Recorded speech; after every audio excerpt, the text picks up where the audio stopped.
Everyone. In today's video, we'll discuss prokaryotic cell versus eukaryotic cell. तो बेटा वैसे तो ये बहुत ही एक बेसिक सा टॉपिक है जो हम अपनी सेकेंडरी या सीनियर सेकेंडरी से पढ़ते हुए आते हैं कि प्रोकैरियोटिक सेल क्या होता है और यूकैरियोटिक सेल क्या होता है। बट ऑब्वियसली अगर हम इसको अपने बीएससी लेवल पे कर रहे हैं तो हमें इसकी थोड़ी सी डिटेल में जाना है, जहाँ पे हम प्रोकैरियोटिक के जो स्ट्रक्चर्स हैं किसके अंदर कौन कौन से स्ट्रक्चर्स प्रेजेंट है और यूकैरियोटिक के अंदर कौन कौन से स्ट्रक्चर्स प्रेजेंट है। अपार्ट फ्रॉम दैट हमें इस पर भी फोकस करना है कि जो कॉमन स्ट्रक्चर्स हैं, कुछ सेल ऑर्गेनेल्स जो कि जैसे कि राइबोसोम्स प्रोकैरियोटिक के अंदर भी है, यूकैरियोटिक के अंदर भी है, तो उनके अंदर बेसिक डिफरेंस क्या है। So the cells are grouped into two main classes, prokaryotic and eukaryotic. And ये किसने करा था? दोहर्ती ने in 1957. So it was discovered by Sir it was classified by Sir Doherty in 1957. ये जो क्लासिफिकेशन हुई थी, जो सेल को दो में डिवाइड करा गया, प्रोकैरियोटिक और यूकैरियोटिक, उसका बेसिस क्या था? उसका बेसिस था nuclear organisation and type of cell organelles. तो इन शॉर्ट अगर हम देखें तो हम बोलते हैं प्रोकैरियोटिक के अंदर it lacks well defined nucleus. ठीक है, यहाँ पे वेल डिफाइंड न्यूक्लियस नहीं होता, whereas it has a well defined nucleus and a nuclear envelope. तो एक न्यूक्लियस वेल डेवलप्ड है, उसके आसपास जो न्यूक्लियर मेम्ब्रेन है वो भी वेल डेवलप्ड है। प्लस प्रोकैरियोटिक के अंदर membrane bound cell organelles are absent. लेकिन यूकैरियोटिक के अंदर जितने भी मेम्ब्रेन बाउंड सेल ऑर्गेनेलेज है वो प्रेजेंट होते हैं। किसी किसी बुक में या कई जगह पे आप ये भी पढ़ोगे कि prokaryotic cells are the cell which are single membrane cell, मतलब इनके अंदर एक ही मेम्ब्रेन होती है and that is the cell membrane which is plasma membrane. ठीक है, यूकैरियोटिक सेल के अंदर प्लाज्मा मेम्ब्रेन है, उसके अलावा जो सेल ऑर्गेनेलेज सेल के अंदर प्रेजेंट है उनके भी अपनी मेम्ब्रेन्स हैं। The cell of both prokaryote and eukaryote possess basic feature, जैसे कि प्लाज्मा मेम्ब्रेन हर सेल में होती है, साइटोप्लाज्म और जेनेटिक मटेरियल, ये तीन फंडामेंटल चीजें हैं जो हर सेल के अंदर हमें मिलेंगी whether the cell is prokaryotic और यूकैरियोटिक।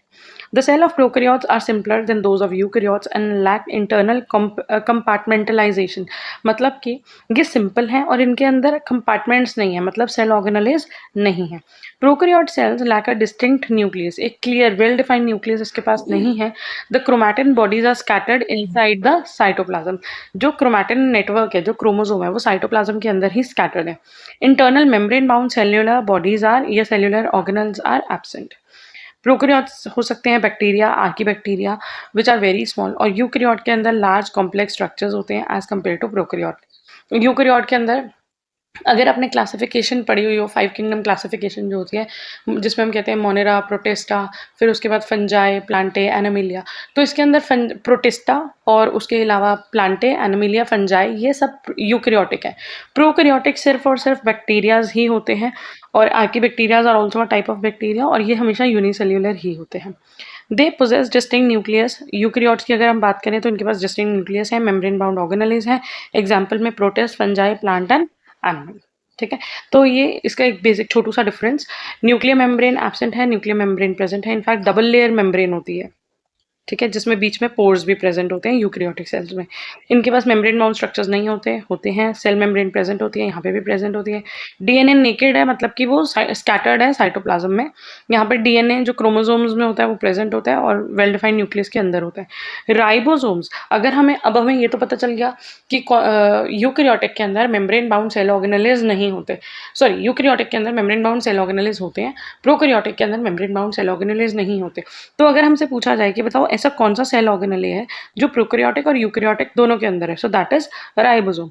अब ऑब्वियसली अगर दोनों के अंदर राइबोसोम प्रेजेंट है तो वो राइबोसोम सेम तो नहीं होने वाला। तो वो जो राइबोसोम है, प्रोकैरियोटिक सेल का राइबोसोम स्मॉलर इन साइज होता है, फ्रीली स्कैटर्ड होता है साइटोप्लाज्म में, वेयर एज राइबोसोम्स जो यूकैरियोटिक में होता है वो बड़ा होता है और ज़्यादातर वो एंडोप्लाज्मिक रेटिकुलम के साथ अटैच होता है, on RER, rough endoplasmic reticulum के साथ।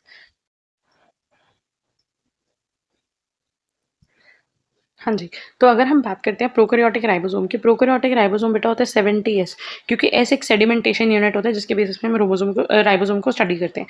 तो प्रोकैरियोटिक में जो राइबोसोम है वो क्या है, 70S, which is made up of 2 units, the larger unit is 50S and the smaller unit is 30S। Whereas eukaryotic ribosome जो होता है वो होता है हमारे पास 80S, ये भी 2 सब यूनिट से बना हुआ है, that is 60S and 40s unit, ठीक है। तो ये 60s और 40s, और इसके और भी फर्दर जो स्मॉलर फ्रेगमेंट्स होते हैं, जैसे कि आप यहाँ पे देख सकते हो कि जो लार्जर यूनिट है 50s वाला, उसके अंदर 5s RNA और 23s RRNA है।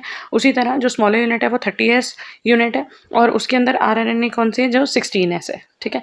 लाइकवाइज ये, तो ये इसकी कॉम्पोजिशन है, अगर आप लर्न कर लोगे तो it is very good.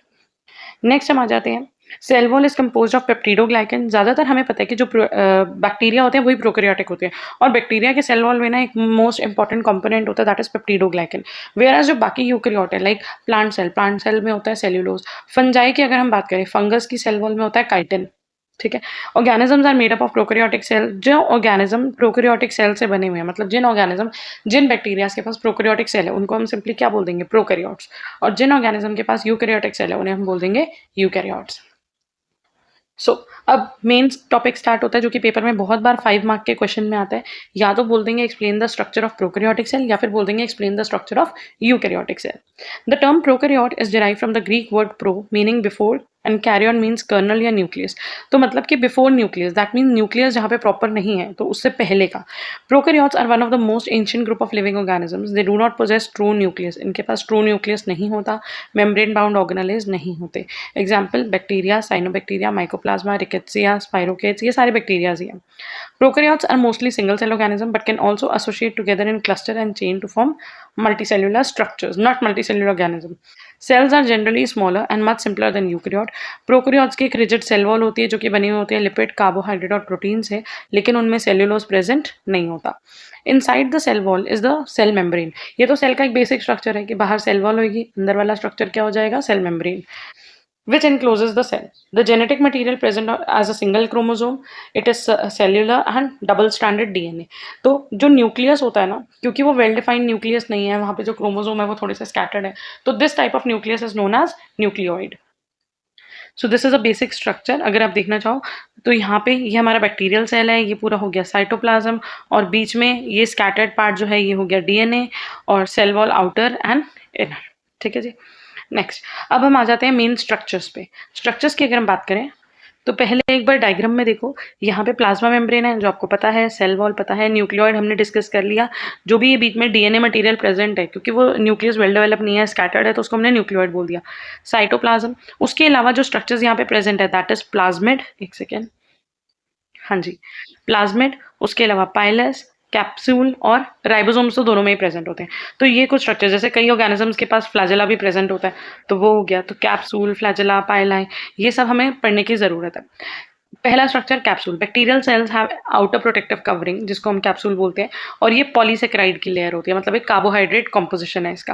Proteins और मे और मे नॉट बी प्रेजेंट। ये प्रोटेक्ट करती है सेल को, जब सेल इनगल्फ हो जाता है, जब उसकी फैगोसाइटोसिस होती है, तो उस टाइम पे कैप्सूल जो है वो सेल को प्रोटेक्ट करेगी। अब इसी बेसिस पे अगर आपने माइक्रोबायोलॉजी थोड़ी सी पढ़ी हो या एक आइडिया हो, तो हम वहाँ पे क्लासीफाई करते हैं ग्राम पॉजिटिव बैक्टीरिया और ग्राम नेगेटिव बैक्टीरिया, ठीक है। जो भी बैक्टीरिया होते हैं हम उन्हें स्टेनिंग के बेसिस पे ग्राम पॉजिटिव, ग्राम नेगेटिव, क्योंकि वहाँ पे कैप्सूल की वजह से भी ये होता है कि उनकी कैप्सूल और सेल वॉल की जो कॉम्पोजिशन है उसकी वजह से उनकी स्टेनिंग कैसे हो रही है। तो बेसिकली कैप्सूल जो है ना वो प्रोटेक्ट करिए। तो सो देयर आर बैक्टीरिया जो कैप्सुलेटेड है, वो ज़्यादा वायरुलेंट होते हैं, वो क्योंकि वो ज़्यादा टाइम तक प्रोटेक्टेड रहते हैं और ईजिली फैगोसाइटोज नहीं होते। और जो ए कैप्सुलेटेड है, जिनमें कैप्सूल नहीं है, वो ईजिली हम उनको खत्म कर सकते हैं।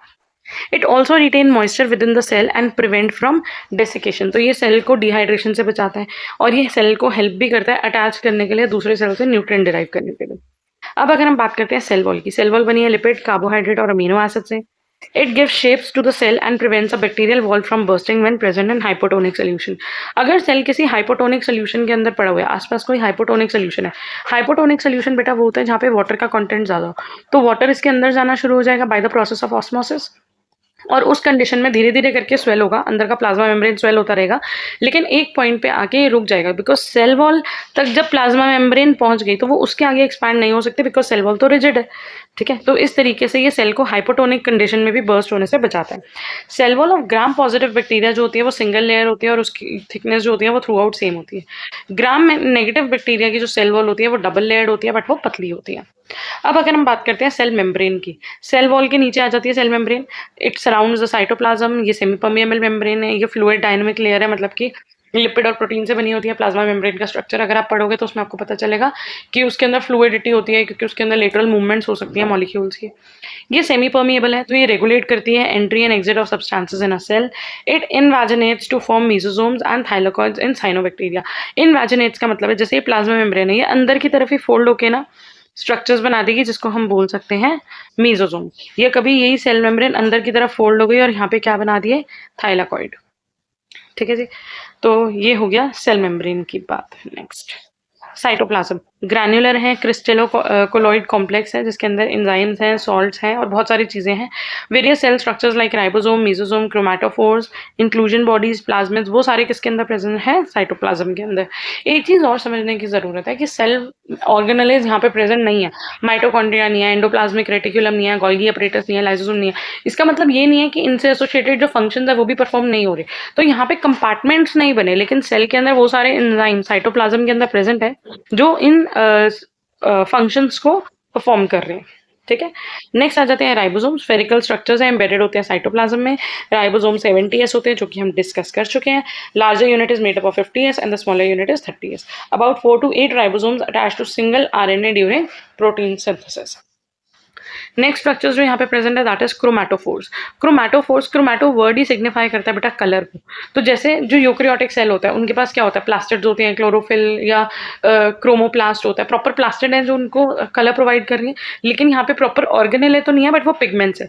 These form internal membrane system of prokaryotic cell, और ये भी अंदर का एक मेम्ब्रेन सिस्टम ऐसे करके प्रेजेंट होती हैं in photosynthetic bacteria. Photosynthetic bacteria basically होता है cyanobacteria. They are extensive and complex and are known as thylakoids या photosynthetic lamella. In nitrifying bacteria, the chromatophores increase the surface area for metabolism. Next आ जाता है inclusion body. The non living structures present freely in the cytoplasm are called inclusion bodies. They may be organic and inorganic, या include करते हैं food reserve को, gas vacuoles को, carboxysome, मैग्नेटोसोम्स। मतलब कि बहुत सारे छोटे छोटे स्ट्रक्चर्स जो ऑर्गेनिक या इनऑर्गेनिक मॉलिक्यूल्स है वो लिविंग नहीं है, बट वो सेल के अंदर प्रेजेंट है, उनको हमने क्या बोल दिया, inclusion bodies. All inclusion bodies except food reserve are surrounded by single layer 2 to 5 nanometre thick membrane. इनके आसपास एक छोटी सी मेम्ब्रेन होती है। अब हमने कहा था यहाँ पे मेम्ब्रेन बाउंड सेल ऑर्गेनेल्स तो नहीं होते।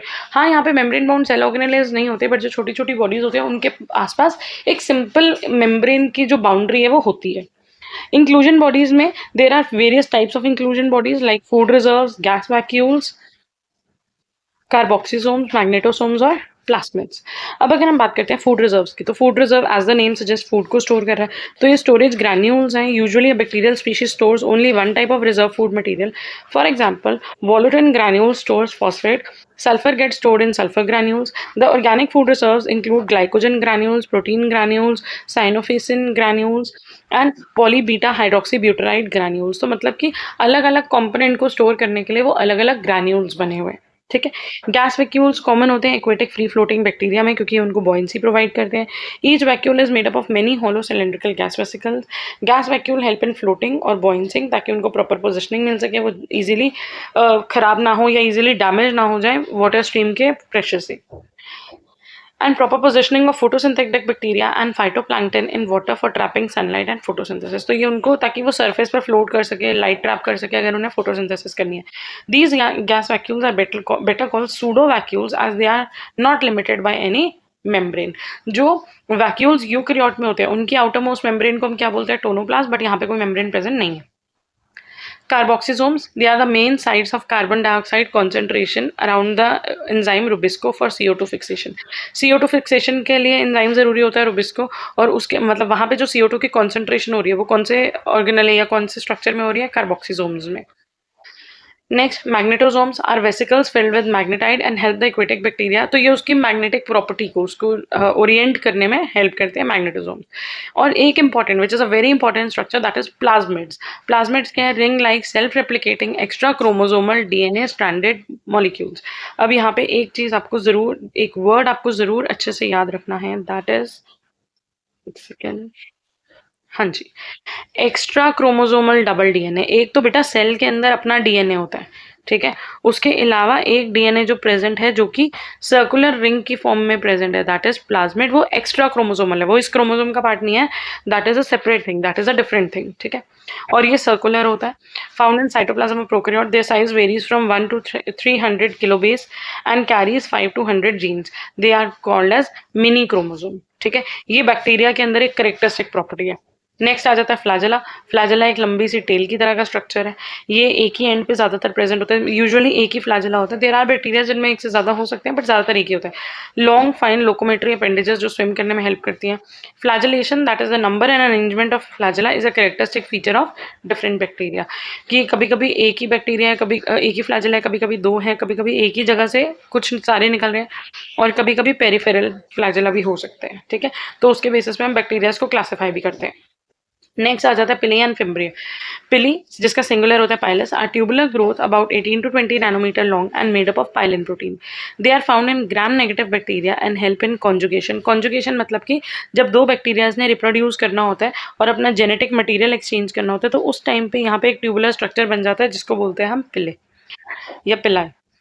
1 to 4 पिलाई आर प्रेजेंट पर सेल। फिम्ब्रे जो होते हैं वो ब्रिसल लाइक स्ट्रक्चर्स होते हैं या सरफेस अपेंडेजेस होते हैं, और ये हेल्प करते हैं अधेशन में। सेल्स को एक दूसरे से स्टिक करने में कौन हेल्प करेगा? फिम्ब्रे। और जो जेनेटिक मटेरियल को एक्सचेंज करना है उसके लिए हम वर्ड यूज कर रहे हैं कॉन्जुगेशन, तो उसमें कौन हेल्प करेगा? पिलाई, ठीक है। नेक्स्ट हमारा आ जाता है यूकैरियोटिक सेल स्ट्रक्चर, क्योंकि पेपर में या तो 5 मार्क में प्रोकैरियोटिक सेल स्ट्रक्चर पूछते हैं या फिर 5 मार्क में यूकैरियोटिक सेल स्ट्रक्चर पूछते हैं। तो यूकैरियोटिक सेल स्ट्रक्चर जो है वो थोड़ा सा और ज़्यादा डिटेल है इन कंपैरिजन टू प्रोकैरियोट, तो इसको हम करेंगे अनदर वीडियो में। Thank you so much for watching and all the best for your exams. Thank you.